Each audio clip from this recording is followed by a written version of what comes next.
liberador se había levantado de la casa de David. En la época en la que la casa de David parecía reducida a su estado más bajo, cuando los herederos vivos eran un humilde carpintero y una sencilla doncella, luego, mediante la intervención milagrosa de Dios, la rama brotó del tronco cortado y creció hasta ser un árbol grande que ha proporcionado refugio para muchas personas. A continuación proporcionamos lo fundamental del pacto davídico, según fue interpretado por los profetas, inspirados. Jehová descendería para salvar a su pueblo.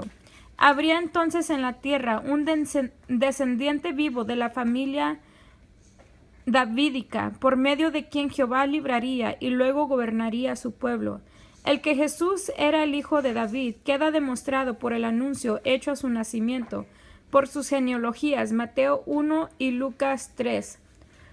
Por haber aceptado el título que le fue atribuido, Mateo 9:27, 20:30 y 31, 21, 1 al 11. Y por el testimonio de los escritores del Nuevo Testamento, Hechos 13:23, Romanos 1 al 3 y 2 de Timoteo 2:8, Apocalipsis 5:5 y 22:16. Pero el título Hijo de David no era una descripción completa del Mesías, pues recalcaba simplemente su descendencia humana. Por lo tanto, la gente ignoraba los pasajes que hablaban de la naturaleza divina de Cristo. Esperaban un Mesías humano que fuera un segundo David. En cierta ocasión, Jesús intentó elevar los pensamientos de los dirigentes por encima de esta idea incompleta. Mateo 22, 42 al 46. ¿Qué os parece del Cristo, oh Mesías? ¿De quién es hijo? Los fariseos respondieron, naturalmente de David. Luego, el Señor Jesús, citando el Salmo 110:1, preguntó, pues si David le llama Señor, ¿cómo es su hijo? ¿Cómo puede ser el Señor de David, hijo de David? Fue la pregunta que perturbaba a los fariseos. La respuesta es naturalmente la siguiente: el Mesías es ambas cosas. Por el milagro del nacimiento virginal, Jesucristo nació de Dios y también de María. Fue así el Hijo de Dios e Hijo del hombre. En calidad de Hijo de Dios es Señor de David. En calidad de Hijo de María es Hijo de David. El Antiguo Testamento registra dos aspectos de la verdad mesiánica. Algunos pasajes declaran que el Señor mismo vendrá del cielo para liberar a su pueblo. Isaías 40:10, 42:13 y Salmo 98:9. Otros expresan que un liberador nacerá de la familia de David. Ambos acontecimientos se fusionaron en la aparición del pequeño bebé de Belén, la ciudad de David, pues entonces el Hijo del Altísimo nació como Hijo de David. Lucas 1:32. Nótese de qué manera en Isaías 9:6 al 7 la naturaleza divina y la descendencia davídica del futuro rey se combinan.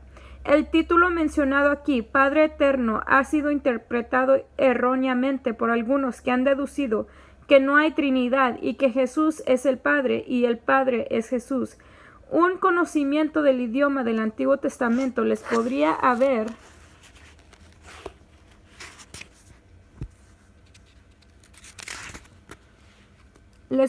haber salvado de este error.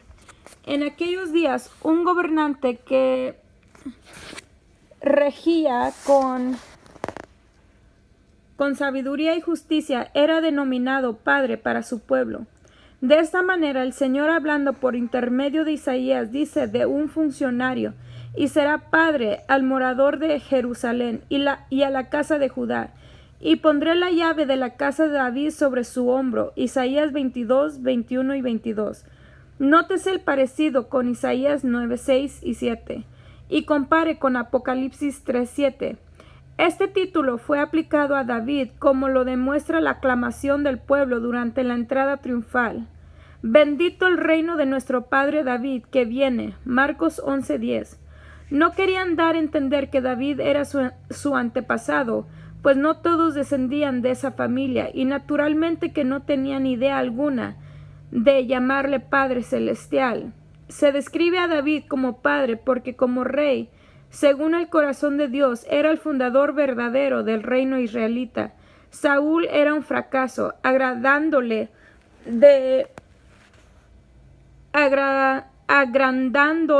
de 10,000 a 100,000 kilómetros cuadrados.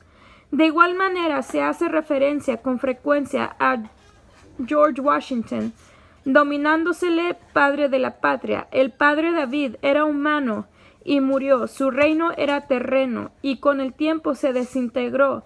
Pero de acuerdo con Isaías 9, 6 y 7, el descendiente de David, el rey Mesías, será divino y su reino será eterno. David fue padre transitorio de su pueblo. El Mesías será un padre eterno, divino, inmortal, inmutable para todos los pueblos, designado para tal dignidad por Dios el Padre. Salmo 2, 6 al 8 y Lucas 22, 29. Jesús, obra salvadora. El Antiguo Testamento enseña que Dios mismo es la fuente de salvación. Es el Salvador de Israel y liberador. Liberó a su pueblo de la esclavitud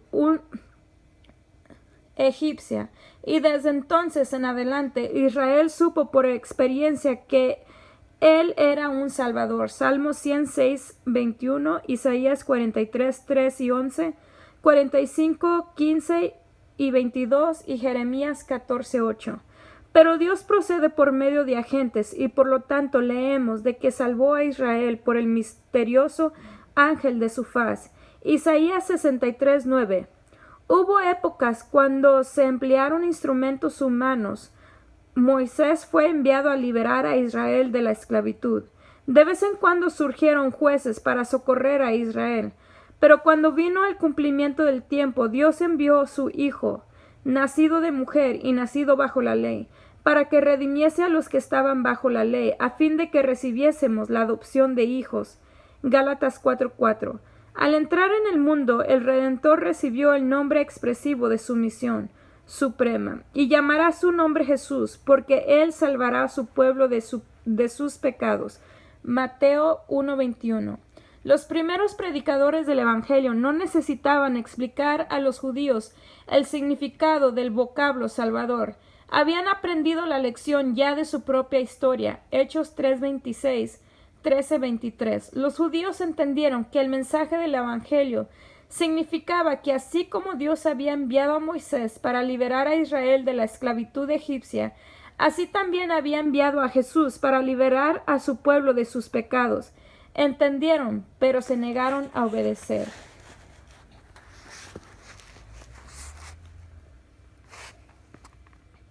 Sobre la cruz, Cristo cumplió la misión indicada por su nombre, puesto que el salvar a la gente del pecado implica expiación y la expiación implica muerte, pero aún durante toda su vida vivió de acuerdo con su nombre. Fue siempre el Salvador. Por toda la tierra había gente que podía testificar diciendo: estuve dominado por el pecado, pero Jesús me salvó. María Magdalena podía decir: me liberó de 7 demonios. El que otrora fuera paralítico, fuera paralítico, podía decir: me perdonó los pecados. Las dignidades de Cristo. En la época del Antiguo Testamento había 3 clases de mediadores entre Dios y su pueblo: el profeta, el sacerdote y el rey. Como mediador perfecto, primera de Timoteo 2:5, Cristo reúne en sí las 3 dignidades o cargos. Jesús es el Cristo profeta que ilumina las naciones, el Cristo sacerdote que se ofrece como sacrificio de las naciones y el Cristo rey que gobierna a todas las naciones. Cristo el profeta. El profeta del Antiguo Testamento era el representante o agente terreno de Dios que reveló su voluntad con relación al presente y al futuro. El que el Mesías fuera profeta para iluminar a Israel y las naciones constituye un testimonio de los profetas. Isaías 42:1. Compare Romanos 15:8. Y que Jesús era así considerado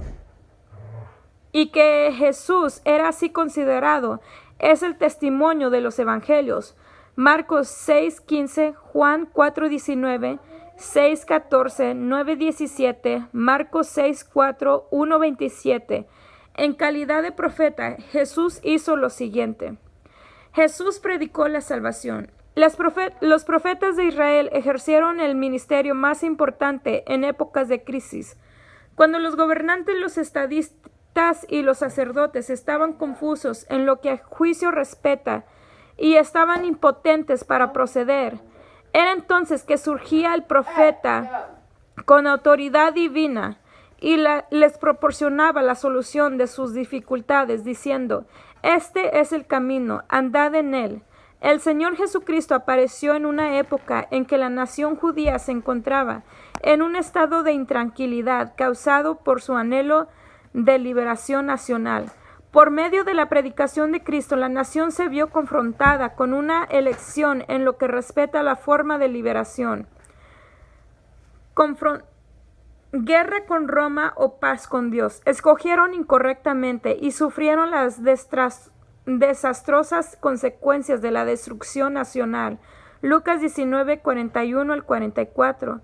Compare Mateo 26, 52. De la misma manera que sus antepasados desobedientes y rebeldes habían tratado de forzar su camino a Canaán, Números 14, 40 al 45, así también los judíos en el año 68 después de Cristo trataron de libertarse de Roma por la fuerza. Su rebelión fue ahogada en sangre. Jerusalén y el templo fueron destruidos, y el judío errante comenzó su doloroso peregrinaje a través de los siglos.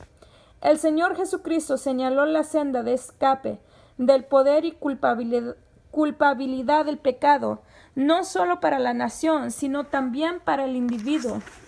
Los